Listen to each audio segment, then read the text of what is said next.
Good morning, Your Honor. May it please the Court, my name is Sandra McLean. I represent the plaintiffs below, the appellants here. I'm of the firm of Edwards, Angel, Palmer, and Dodd. Let's start with the material that is undisputed. There was a 10-year real estate lease sought pursuant to a request for proposals, which specifically desired a lease of 10 years or more. My client responded, a lease was negotiated, and the lease was performed for in excess of 3 years. Rent was duly paid when the CPI adjustment was called for. The CPI adjustments were made, and after 37 months, the sheriff decided to seek a way to extricate itself from the lease. Was the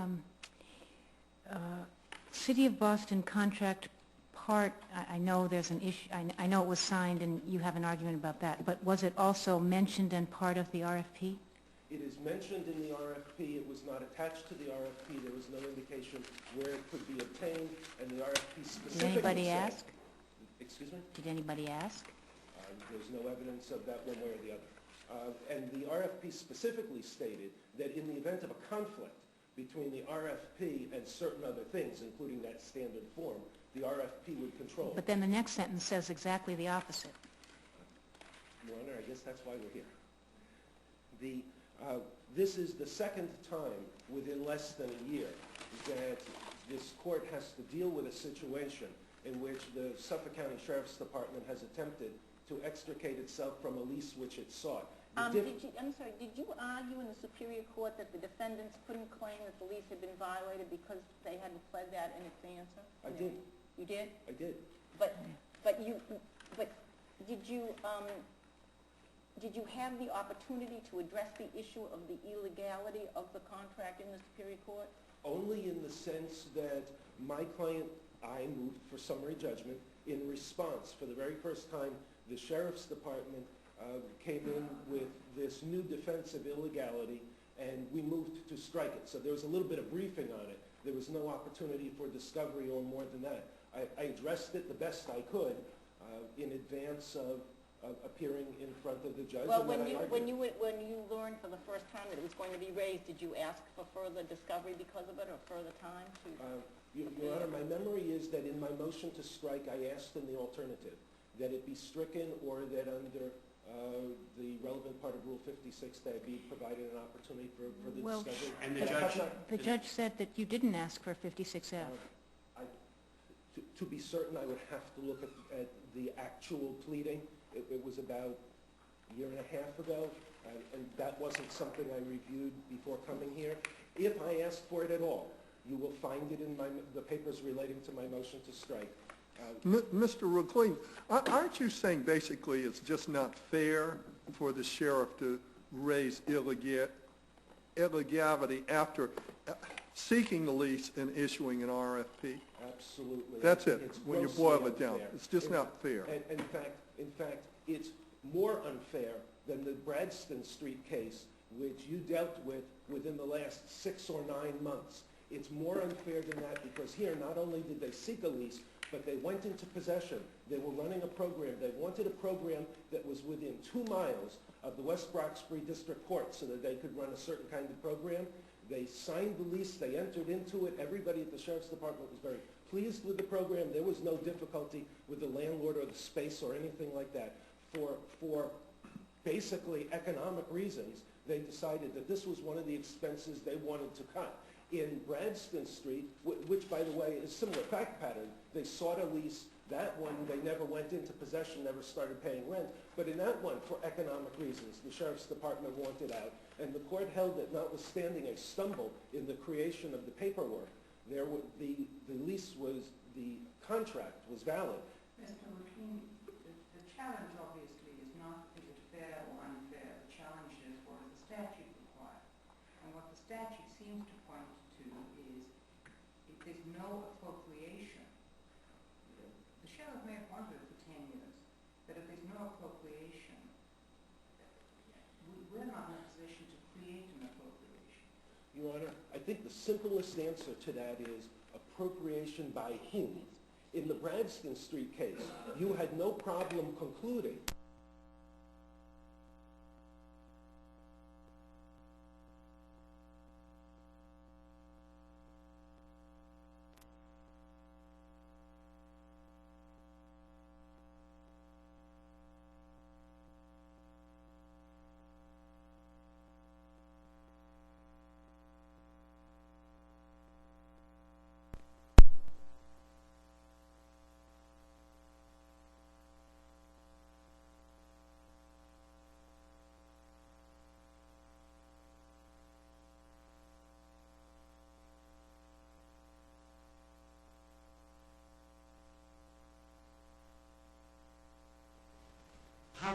How can that certification apply to years in the future Right. when there are whole new appropriation cycles? I mean, it's simply, I think it's simply certified that those monies, there was a source for those monies, but 3 years down the road in another appropriation cycle, when the monies are not appropriated, let's say, I know you have, I mean, how can that cure the problem? Well, The I statutory guess problem. my simple question for the court is, however does a governmental body enter into a long-term lease, which it specifically seeks, if in reality it's a year-to-year lease? Well, it is a problem, indeed, for private parties to enter government leases in large measure because there are these uncertainties. Then let me deal specifically with the question you raised about appropriation. There was never a line-by-line appropriation by the Sheriff's Department for particular expenses. The Commonwealth provides something in the order of 90% plus of the Sheriff's Department funds on an annual basis. Their budget for the year in question was in excess of $100 million. The hook that the Sheriff's Department sought to hang its hat on was that they had a particular funding source which they were looking at. Well, indeed, but the office, the space, was to be used for a specific purpose. And It that was? specific purpose was specifically funded by another state agency, which then declined to fund it. I would say, Your Honor, differently. They had a grant which allowed them to run that program there, and whether it fully covered the costs or not, I think the record indicates that the grant was covering the rental portion of running that program, but not the entire costs of running the program. In fact, to the extent that it matters, there was deposition testimony, I believe you have it in the record, which indicates that the Sheriff's Department was quite pleased with the program and was, number one, very surprised that the money was being cut off. OCC was cutting the grant, and number two, looked hard to see if there was another way they could keep the program by moving monies around within their own budget. So clearly the Sheriff's Department didn't view the cutoff of OCC funding as being the death knell to this program. They were trying to do the best they could in a difficult situation. By the way, of their own making. They had a $5 million tort settlement that they entered into, which had nothing to do with this program. In fact, didn't even have anything to do with this sheriff. Mr. There's a Ricci, problem. let me return, if I can. Excuse me for interrupting you. Your point about a line-by-line appropriation, that may seem like a good solution, but actually when you pass it, it really isn't at all. I mean, essentially what happens, I mean, we cannot have a state budget that has 4 million line-by-lines. So taken to its obvious conclusion, if somebody gets laid off, they would say, well, there's plenty of money here. Why am I getting laid off? Or if there's, whatever it is. It seems to me that in this case, you can't simply look to the Sheriff's Department and say, well, you've got plenty of other money. I don't care about other leases. I mean, what's the basis in law for that? Well, I guess my simplest answer, Your Honor, is if you look at Section 16 Right. of Chapter 30B, Section 16 does not have the language that the sheriff has been relying upon here. Section 16, which exclusively relates to real estate matters. But it's just a bidding, it's a bidding section. It tells you nothing about what happens thereafter. Your Honor, I would suggest that real estate is different than other kinds of supplies and services, precisely because a year-by-year lease is extremely unusual. There is a reason why the legislature has a different regimen in certain sections and a different one in Section 16. Well, I have a question for you. Can I just follow that just a second? So you're saying Section 12 doesn't apply to you? yes, that's I would say, Your Honor, that Section 12 does not apply in this circumstance. That's right. It refers to contracts, and contracts are defined in Section 2 as relating to something like goods and services. But have you read Section 1, which has a very broad definition? I have, Your Honor. Okay, and wouldn't it seem that from that operative language in Section 1 that the legislature intended that the statute should be applied broadly? Number one, yes, and number two, if you look at the very first sentence in Section 1, it talks about it applying to real property. But then there are different sections which apply to different things. And so if you look at Section 12 or Section 13 or 13A or 14, they're each dealing with a different thing about the kinds of contracts you could enter into. And then you get to Section 16, which is the one that's very clearly about real estate, does not contain this provision, and I suggest that's because real estate is very different. In the lease context... I'm sorry. No, Well, your question's it more just important seems than to my me answer. that, no, I don't think that's necessarily true. But in any event, it seems to me, though, that 16, I understand your argument, and it's, you know, certainly the language of the statute in terms of defining contract and procurement offices and all that stuff supports it.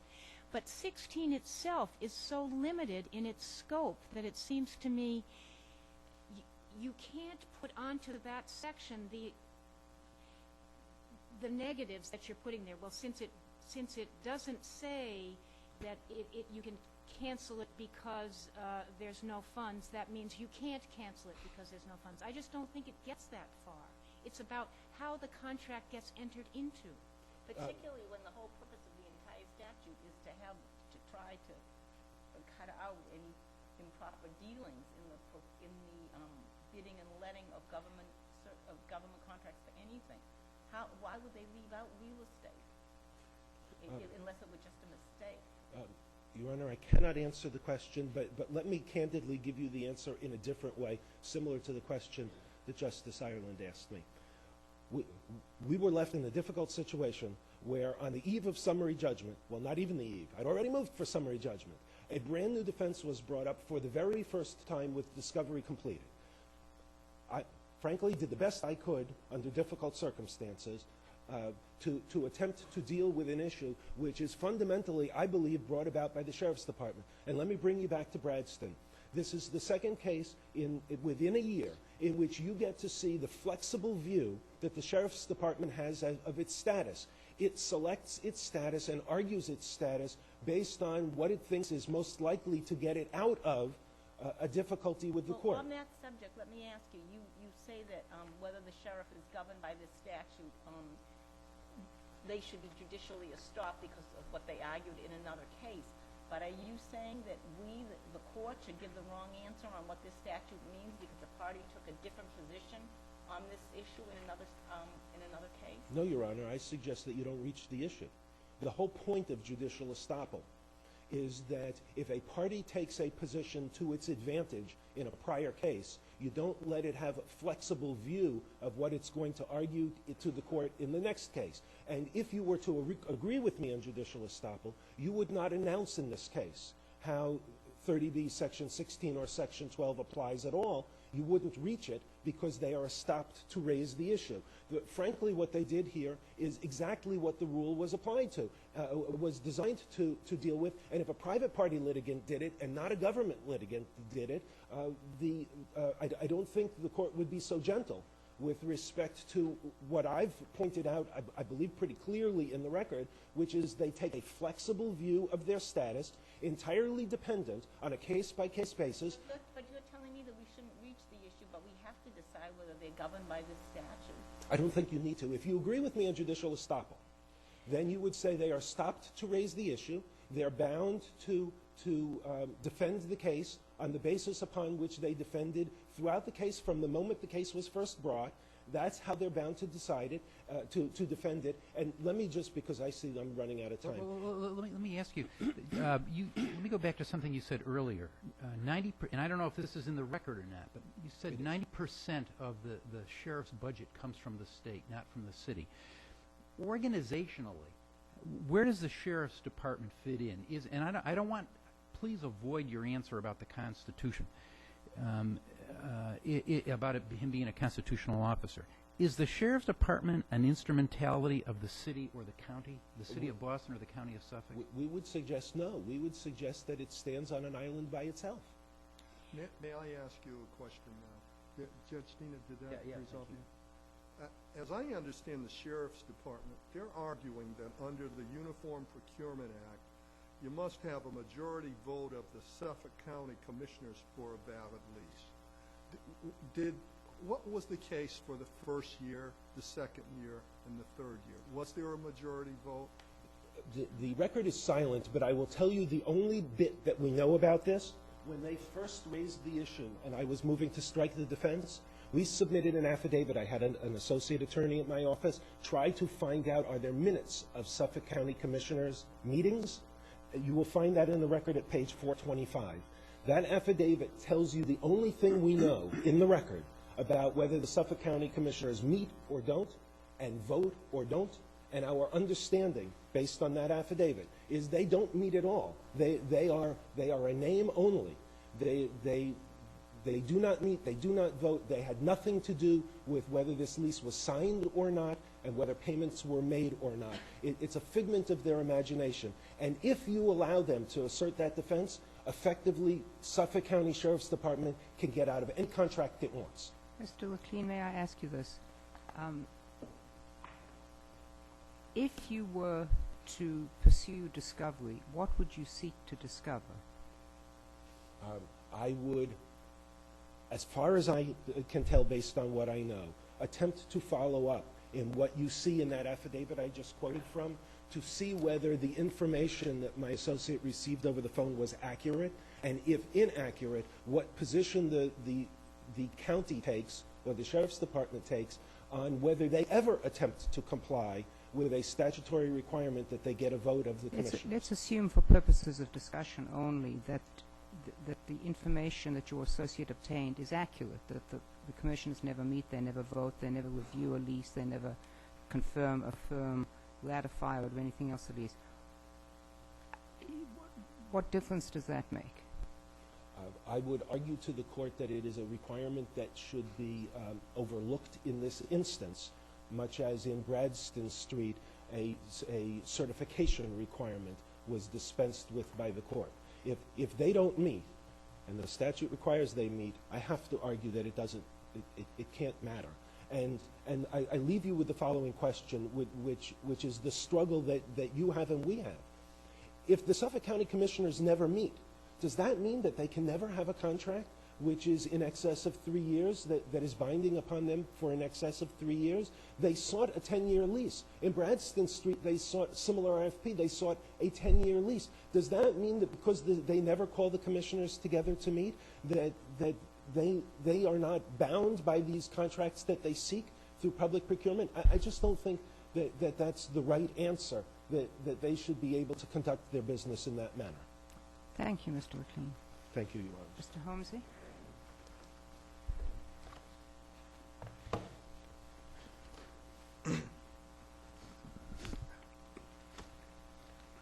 Good morning.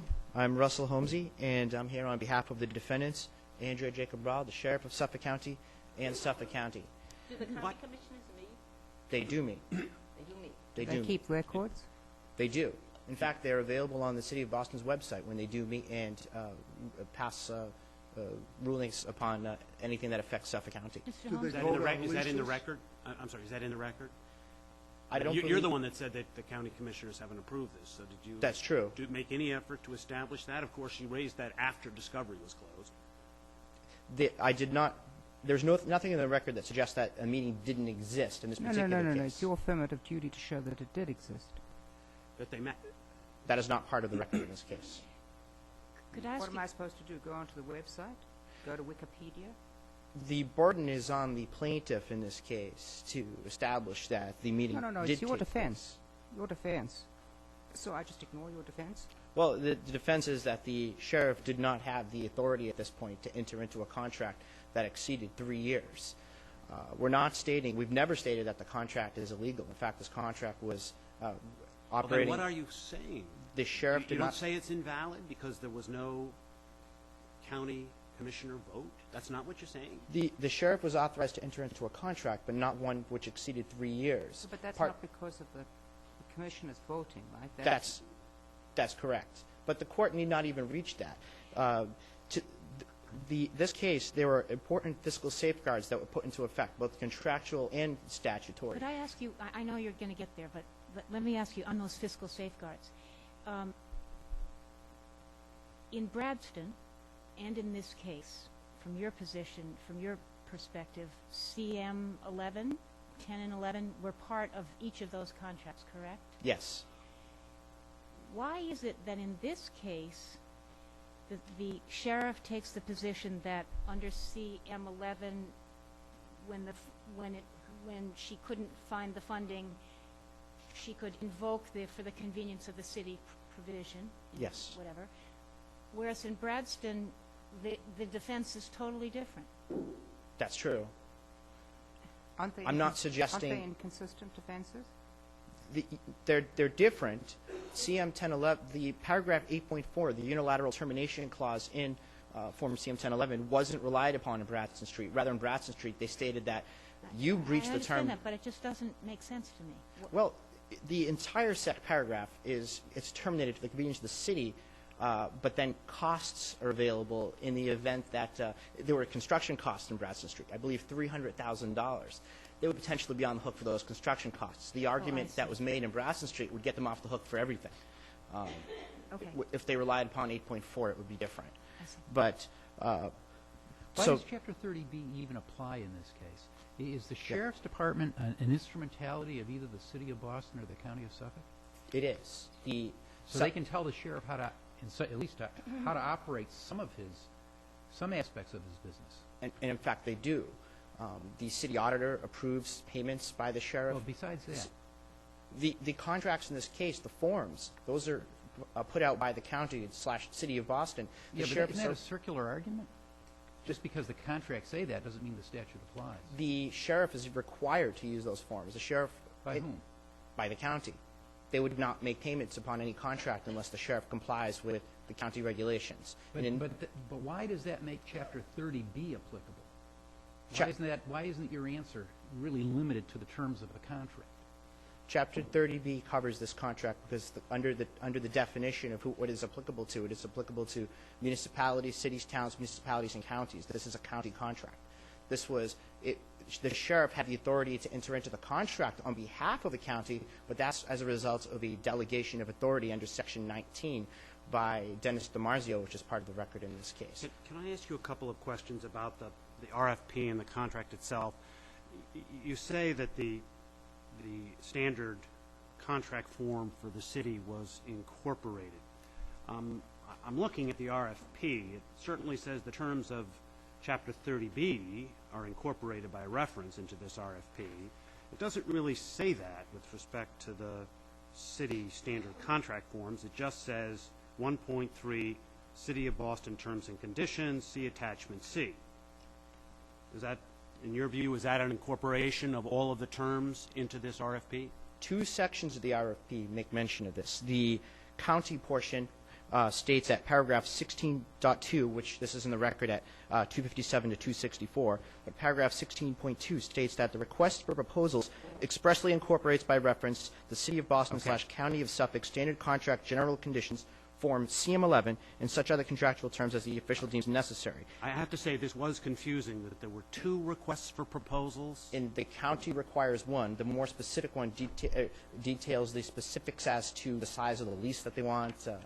The other one doesn't. The other one, which is does the other one actually incorporate 30B? It doesn't. This is a little sort of confusing about how you do your business, quite frankly. But let me ask you this: you didn't attach the city. I mean, you're very keen on this contract. You didn't attach the general conditions, the contract forms, right? The statute says you can incorporate by reference other documents, but if they're not attached, you have to specifically indicate where they're available. You didn't do that in here either, did you? Section 6 specifically of what? authorizes Of which one? Section 6 of Chapter 30B Okay. specifically says that you can, by reference, incorporate other terms, which was done in here. It was said. It's Form CM 1011. So long as? It was never requested. We're dealing with a sophisticated... No, excuse me. What was never requested? The Form CM 1011. It's not part of the record in this case. However... That's because it wasn't attached, right? That is correct. The complete bid packages is part of this case. So the existence of whether... If it's not attached, how does it become incorporated? It's specifically incorporated into the RFP documents, and therefore become part of the terms of this contract. If the court were to say... But it says the request may incorporate documents by reference, provided that the request for proposal specifies where the prospective offerers may obtain the documents. That's a very specific requirement. You're looking at very specific enforcement of statute and contract terms. Did you put that in there? All questions are to be directed, and this is part of the RFP, are directed to William Sweeney, who is the contract administrator. That's not part of the record. They never made a request for that particular form, the Form CM 1011. Well, if it's not part of the record, Yeah. Is it before us? The fact that there was never a request, the fact is, what is before you is that Section 6 authorizes the county to incorporate other terms and conditions. That was specifically put in here. Also part of the RFP are questions regarding this particular RFP documents are to be directed to Bill Sweeney. But questions concerning doesn't incorporate terms of a contract. It just doesn't. I mean, give me the authority for that. I have questions concerning, if you have questions concerning what date you're supposed to show up for work, direct them. It doesn't mean to say that the contract contains a start date. Section 6, I believe, gives the sheriff the authority to do that. But you don't even need to get to Section 6, do you? I mean, you say the county part of the RFP specifically mentions the City of Boston standard contract, right? It does. And the sheriff's part of the RFP has an attachment C, is that correct? Yes, the sheriff's section also references Form CM 1011. Was attachment C actually attached to the RFP? No. I mean, I know it's not part of our record, but my question is, was it attached to the RFP? Judge Hinkle said no. Correct? She said it wasn't before her, but I still don't know whether It says it didn't include an attachment C. That's what she said. Okay, I'm not going to dispute what Judge Hinkle found down below. But if the court were to... I mean, Justice Botsford is correct. In fact, the narrow reading is, although the copy of the RFP in the summary judgment record does not contain... I'm just trying to figure out what the Morton actually got. Quite apart from the record, what did Morton actually got? But I guess we're bound by the record, and it doesn't have an attachment C. That's correct. But if the court were to allow the plaintiff in this case to have modified the terms, Form CM 1011, after the fact, they would really open the door for all public procurement contracts to the very abuses that Chapter 30B was enacted to prevent. Well, if the source of funding came from the state, or in fact came from the federal government, would Chapter 30B apply? Yes, it would. Why? Chapter 30B doesn't care where the source of the funds are. They care about the spending of those funds. But how are they changing the terms? The terms of Form CM 1011 provide the sheriff with the unilateral right to terminate this contract at paragraph 8.4. For the convenience of the city. Right. Whatever that means. It is at the option, and what's always, the plaintiff never reads the rest of that. It says at the option of the official. The official is defined in this particular case on the back and is also signed under as the sheriff. The contract forms go out also mentioning that the sheriff is the official. Now, go ahead, I'm sorry. No, it was terminated at the option of the sheriff. All right.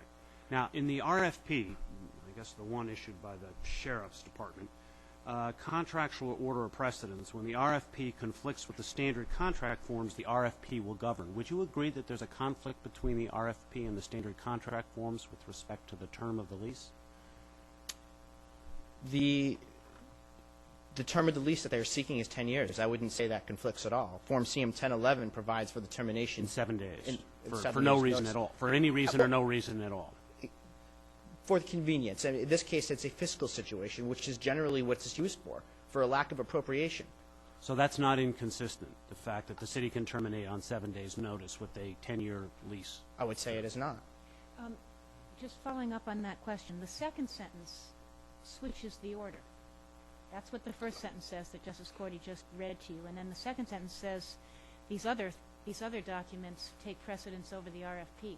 How's somebody supposed to figure out what that paragraph means? I believe what they're referring to in the first sentence, so they say RFP, they're talking about the complete RFP package. Yes. Not the best written. And then it breaks down the specific sections of that RFP package. Number one being, when it talks about the order of precedence, number one, the City of Boston standard contract, Form CM 1011, and then it goes down the line. But number one being that Form CM 1011. All right, now explain to me why Section 12 of 30B applies. And more specifically, what are we to make of the fact that the 30B defines contract as all types of agreements for supplies and services, defines supplies.